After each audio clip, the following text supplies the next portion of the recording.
Mara nyingi mimi hupenda sana takwimu. Nina takwimu hapa ambayo imefanywa miaka ya 90, inasema hivi. Utafiti unaonesha zaidi ya 85% ya mambo tunayoyahofia huwa hayatokei kabisa maishani mwetu.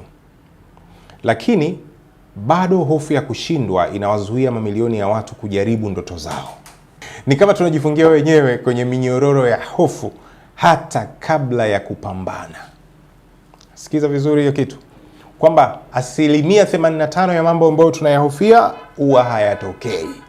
Kwa hiyo ni kama sisi ndio tunajifungia wenyewe ni kama tunajifungia wenyewe kwenye minyororo ya hofu hata kabla ya kupambana. Yaani mtu hataji picha hujalianza ni unaanza kuogopa. Lakini mimi nakumbuka maneno ya Nelson Mandela, hayati Nelson Mandela aliwahi kusema hivi, I never lose, I either win or learn. Kwamba mimi huwa sipotezi au sifeli, isipokuwa najifunza au nashinda. Yaani kwa hiyo lazima nishinde. Nisiposhinda sio nimeshindwa, nimejifunza. So you either learn or win. Mimi naamini hii ni moja ya philosophy ukiamua kutembea nayo inaweza kukusaidia sana kwenye maisha yako. Sasa leo nataka tujifunze siri muhimu za kushinda hofu ili tuweze kuishi maisha yenye ujasiri na ushindi badala ya kuwa tunaishi kwa maisha ya majuto. Unajua umeamka asubuhi na mapema afu unaishi una majuto tu mengi, labda kwa sababu sijui una hela na nini. Sikiliza, ukirekebisha baadhi ya vitu vingi unaweza kuishi kwa furaha sana na kwa imani kubwa sana kuhusiana na the next step inaweza kuwa bora zaidi kuliko the closed chapter. Sawa? Karibu.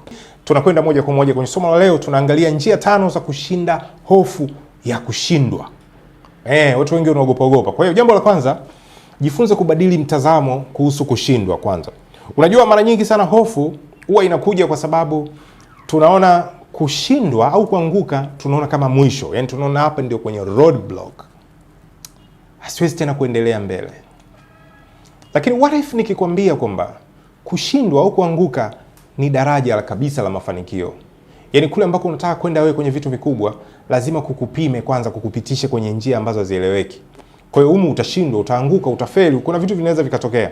Lakini kama utaamua kuchukua somo ulilojifunza pale, kwa nini nimeanguka, kwa nini nimeshindwa, wewe unajiandaa vizuri zaidi kwa ajili ya safari inayofuata ukiamua kurudia tena. Kwa hiyo lazima uelewe kwamba kushindwa sio mwisho wa safari, sawa sawa. Kumbuka kwamba kila kosa linafunua njia bora zaidi ya kufanya jambo hilo kwa usahihi zaidi, ikiwa utaamua kujifunza na kurudia. Siri ipo hapo. Kitu cha pili, weka malengo madogo na hatua za taratibu. Sasa nimeona watu wengi sana pia, yani anakuwa na wazo la kufanya kitu fulani, lakini anataka aliende kwa ukubwa wake vile jinsi lilivyo. Matokeo kinachotokea linamtisha, linamshinda, yani kwa sababu kila ukitaka kuliingia lile jambo ni kubwa, stress nitaanzia wapi? Hebu unataka ku-accomplish sijui nini, kitu kikubwa sana. Lakini ukivunja ikawa katika hatua ndogo ndogo, inakuwa rahisi sana kutako zile hatua ndogo ndogo, kukamilisha zile obstacles ndogo ndogo. Sawa? Hata kama ni kuwasiliana na mtu fulani, kumuona mtu fulani, kwenda sehemu kufuatilia kitu fulani, kufanya research fulani. Yaani unachukua kitu kimoja tu, kwa leo ni hiki tu. Lakini picha kubwa inaenda kukamilisha kitu kikubwa sana, sawa? Kwa hiyo inakuwa rahisi zaidi. Ukiwa unataka kulinda jambo kubwa, lazima hofu itaongezeka. Lakini ukilipunguza katika hatua ndogo ndogo, basi itakujengea ujasiri na itakusaidia kuua ile hofu ambayo utakuwa unaona, leo nimefanya viwili na vimewezekana, kumbe inawezekana kesho viwili vingine, au sio? Haya. Jambo la 3, jifunze kwa waliowahi kushindwa na kufanikiwa. Naam, watu walioshindwa na wakafanikiwa mara zote wao wanaweza kutufundisha vitu vingi sana. Na sio lazima uwafuate, wakati mwingine unaweza ukajifunza hata kwa mbali tu yani. Kwa mfano, nataka nikupe watu wawili ambao mimi nimekuwa nikijifunza kwao na bahati mbaya sana leo hawapo, wote ni marehemu.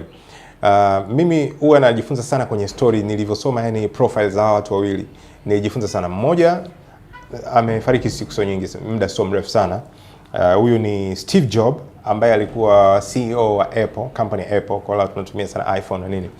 Sawa. Huyo jamaa hatari sana, yani story yake ni katika watu walioshindwa. Yani walioanguka kwa kufeli na kuinuka tena, wakaanguka na kuinuka tena. Lakini mwingine miaka ya zamani kidogo, bwana Thomas Edison, ambaye yeye aligundua taa.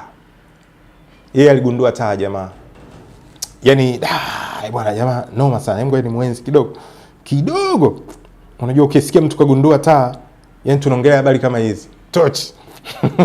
Lakini sasa yeye aligundua taa, unajua, ya umeme, sawa, ambayo ndio hii tumetengeneza taa za video, tumetengeneza tochi hizi, taa za nyumbani, taa za magari, pikipiki, sijui nini, taa kwa ujumla wake.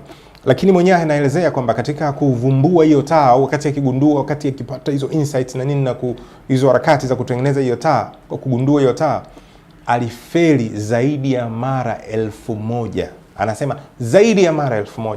Hebu niambie, ni sisi wengi ambao huku labda mtu anaanza mchongo, kaenda tukafeli leo, anarudi siendi tena kule mimi, mchongo wenyewe sio mara moja. Vipi ungefika mara 100, mara 200, mara 300, mara 500, mara 800, mpaka buku. Mtu anakoma, lakini ona matokeo yake, matunda ni makubwa sana. Unadhani taa, matokeo yake dunia inaendelea kunufaika na hizi taa. Yaani nafikiri mpaka mwisho wa maisha. Yaani lights is everything. Unajua ni kila kitu yani. So unaweza kujifunza, kwa sababu story zao pia zinatufundisha kitu kikubwa sana, kwamba kushindwa kama sio mwisho, bali ni ngazi ya kupanda juu zaidi. Kwa hata wewe ukikwama kwenye chochote, kumbuka kwamba hiyo ni ngazi ya kupanda juu zaidi. Lakini sheria ni kwamba lazima ujifunze kwa nini umeanguka, kwa nini umeshindwa, na uwe tayari kurekebisha na kujifunza ili uweze kupiga hatua inayofuata. Kitu cha 4, jenga imani kwenye uwezo wako. Unajua mara nyingi sana watu wengi tunapata hofu, kwa sababu watu wengi, moja, kwanza hawajui wana uwezo gani. Alafu 2, hata wakijua au wakiambiwa wana uwezo fulani, huwa hawaamini.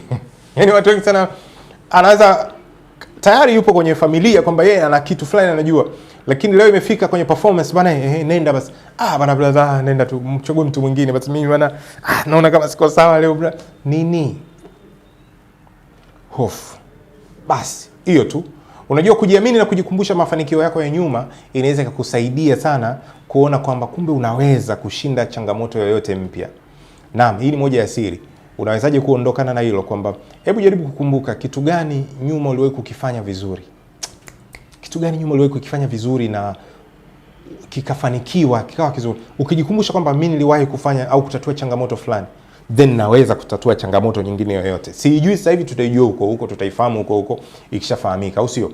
Point namba 5 ya mwisho. Chukua hatua hata ukiwa na hofu. Sasa watu wengi wakipata hofu wanaamua kukaa pembeni, au ndio vile mtu akiwa na hofu kaambia bana Esden, nenda kazungumze basi na wale ma CEO. Bana sasa wale majamaa na mimi hivi wale na CEO ile kampuni yupo. Bana nenda sikaongea nao, mimi nitaongea nao siku nyingine. Sikiliza. Hata ukiwa na hofu nenda kaongee. Imewahi kunikuta mimi natakiwa kupanda kwenye jukwaa, alafu katika hiyo event kuna mgeni rasmi na watu wengine ambao ni maalum sana, watu wakubwa, nikawa naogopa sana. Kitu fulani kimeingia tumboni, utafikiri sijajiandaa. Bwana hiki nini? Natamani niage, natamani nijifanye tumbo linauma, lakini bwana I have to go and speak. Nilipanda na kwenda kuongea. Ndio maana watu tunajifunza kuna vitu vinaitwa icebreakers. Ukijua kutumia icebreakers inakusaidia kuua ile hofu. Sawa? Na hii tutaendelea kwa train watu wengi ambao wanapenda kujifunza speaking, iwe ni on stages au popote pale uko kufanya videos na kitu chochote kile. Sawa? Kumbuka ni somo zuri sana. Tumeangalia namna gani unaweza ukashinda hofu kwenye maisha yako. Hili ni somo kubwa sana. Kwa sababu unaweza kaona kama halikuhusu, labda you don't want to be a speaker. No, hayuhusiani na kuwa speaker. Hofu ni mahala popote pale, kwa sababu kuna siku unaweza katokea jambo, labda hafla fulani nyumbani kwenu, chochote kile, harusi, msiba au nini, ukainuliwa, oya bwana Othman, hebu simama ukawaambie watu kuhusiana na hili. Bana unaanza kutetemeka pale, sasa itakuwa wewe simama, nenda kaongee. Lakini ukiwa unafanya mazoezi na ukijua vitu fulani itakusaidia sana. Na ndio maana mimi kuna kozi ambayo ipo, ikiwa unaiona kwenye video hii, taarifa hii, basi utaipata kozi hiyo kwa discount ya shilingi 30,000 tu. Hiyo kozi naiuza shilingi 50,000. Inaitwa Polish Your Speaking Skills au Improve Your Speaking Skills au boresha uwezo wako wa kuzungumza. Kwa mtu yoyote yule ni muhimu, ni silaha muhimu sana kwenye maisha. Sawa? Kwa hiyo unaweza ikiwa umeiona hapa, ina maana wewe utanitumia ujumbe tu, nitumie ujumbe kozi discount. Nitajua ni yule mtu ambaye kapata sio 50,000 utapata kwa 30,000. Sawa? Itakufundisha kila kitu, iko tayari kwenye simu yako tu, wala uendi popote sio darasa sehemu, lakini nimeipack na vitu vya maana sana, nimeifundisha kwa video na vitu vingi sana. So ni wewe tu chukua hatua sasa hivi, lakini niandikie hapo chini kitu gani umejifunza leo na nini unaona kinafaa kuongezewa. Huwa nasikiliza vitu kama hivyo pia na kuleta topic ambazo zitawa benefit au zitawafaa au zitawanufaisha nyinyi watu wangu, au sio? Until next time, bye bye.